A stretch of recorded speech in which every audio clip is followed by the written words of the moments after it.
I am curious if you were comfortable just raising your hand. How many people here in the sanctuary would say they're angry right now? Like not this exact moment, not angry to be here, I hope, but angry about the state of the world, angry about the country, angry about something going on in your life. Right. And in the chat, you can just type me if that's you. Holy cow, we are an angry nation right now. That is an expression of anger that would be approved by my Midwestern Catholic grandma, by the way. Holy cow. Holy cow, there's so much anger out there. And it feels like it's been building for years now, but we're just keep getting angrier and angrier. As individuals, as communities, in our civic life, in the expression of our politics, it's impacting our families, our schools, the expression of our culture. On this 4th of July weekend, it seems appropriate to reflect on the state of our nation. That's what you do on a 4th of July sermon. And anger is an impossible thing to miss right now, thinking about this country. But also just here in the UUI community, I'm hearing a lot of you say, I am just really so angry right now. And not for no reason, I know. And anger is a difficult thing to talk about, right? It's complex, it's multifaceted, and people don't generally enjoy thinking about it or experiencing it. And Unitarian Universalists in particular can feel conflicted or troubled by their own anger because we sometimes view it as an un-UU emotion. Our religious tradition grew out of our very rejection of the idea of an angry, judgmental God, right? That's deep in our roots. We're supposed to be about peace, equanimity, gentleness, reason, kindness. We're supposed to be loving towards all people. And anger doesn't fit in well with the UU image, right? We tend to have bumper stickers that say, coexist, or namaste, not burn it all down, or smash the patriarchy. But we can approach anger, including our own anger, with one very Unitarian Universalist trait, and that is curiosity. Curiosity, wonderful UU trait. Let's start by being curious about our anger. Because anger is an emotion that is often telling us something important. Anger usually has a story behind it. And when we're angry about a thing, it is very often not that thing itself, but something else. Anger as an emotion is quite often a proxy for something else that is going on under the surface. And so Harriet Lerner in The Dance of Anger writes, anger is a signal and one worth listening to because our anger may be a message that we are being hurt, that our rights are being violated, that our needs and wants are not being adequately met, or simply that something is not right. She continues, our anger may tell us that we are not addressing an important emotional issue in our lives. I want to thank Elizabeth Valencia for forwarding me that quote. And it's true. For example, anger is sometimes displaced grief. We have lost something, we have lost someone, something has changed in our life, something is gone, or we fear it is gone, and we're grieving. We're grieving that loss, but that grief manifests as anger. Maybe because the sadness itself is simply too painful to bear directly. In our personal lives, this is a familiar phenomenon. Our grief at the loss of a partner is expressed as anger. Or maybe a child is moving out of our house, and we're picking fights with them rather than deal with our sadness that they're leaving.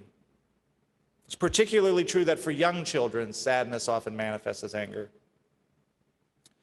Being curious about our anger may help us identify what is really unacknowledged and untended grief. And then we can feel the sadness we need to feel, and healing becomes possible. In our national life, 1 million people have died of COVID since March of 2020. 1 million people and counting. And we have scarcely acknowledged the trauma of that event. There's been very little processing of that as a people, as a nation, as communities. With COVID came this incredible disruption, isolation. For many, there was loss of income. For families, there was the upending of their entire family system, right? The disruption of their children's schooling. For so many of us, the loss or disruption of those important milestones in our lives, right? There were missed graduations, missed proms, postponed weddings, funerals and memorial services that couldn't happen or couldn't happen the way we wanted, years of missed family gatherings. We have so much to grieve collectively, and we've barely begun to even talk about it. We don't know how to talk about it. We've never experienced something quite like this before. And one of the things we did during COVID was take all of our grief and our very real fear and our anxiety and turn it into anger. And take that anger out on each other over masks, over vaccinations, over school policies, over airline policies, over vacations and parties, and who was dining out and who was going to the gym or wasn't going to the gym, who was being careful, who wasn't, who was being fearful, who wasn't. All the ordinary decisions of our lives became occasions for anger and judgment with one another on the part of strangers. And we haven't really talked about that either. We've just kind of moved on. And a lot of that anger was about fear, of course, about feeling threatened by the decisions that the people around us were making. And fear is very often at the root of anger, and that isn't a surprise because anger is an evolutionary defense mechanism rooted in our animal body's need to protect itself from harm. And in the animal world, fear often means that something is trying to eat you, right? And you need that adrenaline surge of anger to go into defense mode to protect yourself. So it's a very primal response that fear triggers anger in us. Fear of loss triggers anger. Being threatened triggers anger. And if the story of our anger is really fear, it's sometimes helpful to identify the nature of that fear. What do I think is actually being threatened? What is the possible loss? Is it health, as in the case of COVID? Is it wealth? Is it status? Is it identity? Sense of worth? A fear of being shamed or called out? Any of these possible losses can trigger a feeling of being threatened. And naming what is really at stake, being curious about my anger, taking the time to get to the fear, naming the fear, that can help put boundaries around that fear. And then we can assess, how reasonable is this fear really? And if it is a real fear, what can I do to mitigate it? What are my options? And what are my resources? And then instead of being caught up in this feeling of powerlessness, we can begin to name our strengths, our resources, our allies, our capabilities. Perhaps we identify communities of support. A church is one crazy hypothetical. So we don't have to face the challenge alone, and we can build power together. And we can be threatened physically, emotionally, even socially, but they're all tied up together. As far as our bodies and our amygdalas are concerned, the part in our brain that regulates emotion, a threat is a threat is a threat. Which is why the experience of being humiliated or having our dignity assaulted in even seemingly trivial ways can trigger such intense anger. Because when we're humiliated, when we're robbed of our dignity or disrespected, this is an attack on our fundamental worth. When that person cuts you off in traffic, we experience it as though they are saying directly to our face, you don't matter. I don't have to respect you. I don't have to account for you. And if we're not worthy, if we're worthless, then we're not worthy of inclusion or protection by the larger group. So again, to be robbed of dignity is to be threatened with being cast out, literally or metaphorically, which is a terribly vulnerable place to be because we're social animals and we need each other and we need to be connected. Author Brené Brown has written about this rather extensively, this phenomenon. Our need to be connected and valued is one of our most powerful needs. And anything that threatens us in a very primal way. And so intense anger can be the result. And if the story of our anger is that we are feeling disrespected, we can tell ourselves, no one can take away my worth. Right? We can return to our universalist theology that says my worth does not need to be earned. My dignity cannot be taken away. Whether we think of ourselves as a child of God or a child of the universe, our worthiness is not up for debate. We can return to that fundamental spiritual conviction of our tradition. So with the Supreme Court decision on Roe versus Wade, all these things are present. All these things are present. There's the very real fear of consequences, right? People with uteruses are threatened by this decision. Physically threatened, economically threatened, socially in terms of their life planning. There is a sense of powerlessness, which amplifies the sense of feeling threatened. Someone is making decisions about your body. There's an assault on one's dignity because bodily autonomy is the most basic and foundational component of self-worth. To not have say over your own body is to be robbed of dignity and respect. You might feel politically powerless. It's no wonder that so many women and childbearing people are so angry. And of course, many people in general are angry about it, but the people whose bodies and dignity are directly impacted feel it on an entirely different level, right? Or another example, when a black person is killed by the police or dies in police custody, as happened in Indianapolis again just months ago with the case of Herman Whitfield III, all of these same elements are triggered. A sense of powerlessness, a sense of being stripped of dignity, that one is not worthy of the equal protection of the law, that black lives don't matter. The great Howard Thurman, in his work Jesus and the Disinherited, made a connection between anger and that assertion of worth and dignity, a soul-saving assertion of worth and dignity. Because when you are experiencing oppression, anger is a way of fighting back, of affirming to yourself that you matter, of naming and protesting the injustice you are experiencing. And this is so that you do not internalize the oppression. Do not internalize that message of unworthiness. And this can be life-giving and life-saving, this anger. And also it comes at a cost. Howard Thurman, as a Christian theologian, was primarily concerned about the spiritual cost, the way our souls can be consumed and just like burned out by anger. But there's a physical cost as well. Because anger is hard on the body. It's harmful. It can be harmful. Anger releases chemicals that are stressful on the body's systems. Studies have shown that just remembering angry thoughts can temporarily suppress the immune system. Explosive anger is associated with heart disease and other illnesses. Explosive anger is associated with stroke and heart attack. Repressed anger is associated with heart disease and a host of other illnesses. Chronic anger can lead to or aggravate anxiety and depression. Being angry all the time is not good for you. It's not good for you. Now, the Buddha says being angry is like holding a hot coal and hoping that it will burn the other person. And no disrespect to the Buddha, but that is easy to say unless people are like handing you hot coals every time you turn around.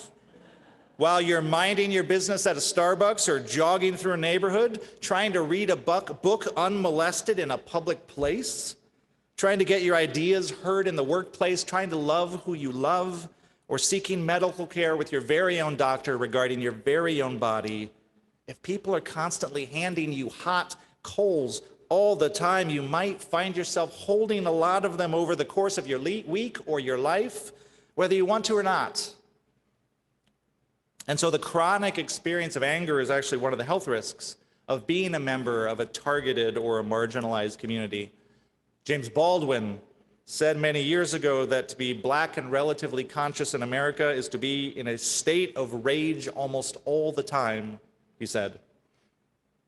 James Baldwin doesn't speak for every black person, of course, but perversely, the very stereotype that black people are angry means that they often must take extra pains not to let their anger show. Black women must take pains not to be the angry black woman, knowing that their quite ordinary and justifiable expressions of anger can place them in that category. Women in general can be harshly penalized for the very ordinary expressions of anger that are permitted to white men. And gay people and trans people can likewise be stereotyped as militant or dramatic or overly sensitive. It is one of the cruel ironies of this country that the people who have the most to be angry about are also the most penalized for showing their anger, which means then that anger has to be suppressed, minimized, and held in the body where it does harm. So racism and sexism and toxic masculinity, homophobia, transphobia, these are public health issues. This is a public health crisis. This is another form of systemic harm. When we talk about undoing systemic harm, this is one of the things you're talking about. And so if you are a person of privilege and want to do justice work in partnership with impacted communities, an essential skill for you is learning to be okay with being in the presence of anger. To be able to be in the presence of that anger, that holy rage, without minimizing, without deflecting, without tone policing, without getting defensive. We can't require people who have been harmed to suppress their anger as a condition of getting free. Because anger is hard on the body, if we're feeling a lot of anger, it's important to practice self-care. Right? So after being curious about our anger, naming it without judgment, naming it just as a fact that we're experiencing right now without judgment, examining its roots, accepting it, we can offer compassion to the part of ourselves that is feeling hurt or threatened, grieving or affronted. That's another wonderful UU trait. We can offer compassion to those parts of ourselves that are hurting, that are afraid, that are threatened. And then we want to release that anger. Because anger that is allowed to flow through the body is not necessarily harmful. It's certainly not as harmful as that chronic anger that's like bottled up. So we want to release it. And exercise is good for releasing anger. Breathing from the diaphragm is good for releasing anger. Singing, dancing, going for a walk, screaming into a pillow, right? Meditation to calm the body, taking a nap to reset. The energy of the anger just needs to be released or dissipated from the body. And it's okay to do that because the naming of the wrong, the affirmation of dignity, the determination to protect ourselves or confront the injustice remains. Sometimes because that anger itself is protecting our sense of self-worth, we feel like we have to hold on to it because if we let go of it, we're accepting that indignity, we're accepting that injustice, we're accepting that threat. But we don't have to. We can name it. We can own it. We can affirm our worth and our tradition that says we are loved, and we can release it. And we often think of anger as a negative emotion, and it can be a destructive force for sure. Unexamined and uncontrolled, bottled up, improperly channeled, anger can lead to bad decisions. It can justify prejudice. It can disrupt relationships. It can even trigger violence. But anger is a gift. Daphne Rose Kingsma, in the book Loving Yourself, writes that anger is also a beautiful emotion. It's the emotion of self-care, of self-protection. It is the emotion by which we make ourselves known to others as worthy, valuable human beings. She says anger is the way we tell people that they've gone too far or that they've crossed the invisible boundary that they shouldn't have crossed. Hat tip again to Elizabeth Valencia. So our anger, properly grounded and channeled, can spur us on and energize us to protect ourselves, our loved ones, our communities. It can be part of the fuel of our justice work, that divine rage that Rebecca Ann Parker is writing about. It can spur us to move from concern to action. It can give us the courage to speak up in the defense of love and justice. So let us neither deny our anger nor be consumed by anger, but use it as one divine tool among many to keep burning the fire of our own commitment so that we can all get free together. Blessed be. Amen.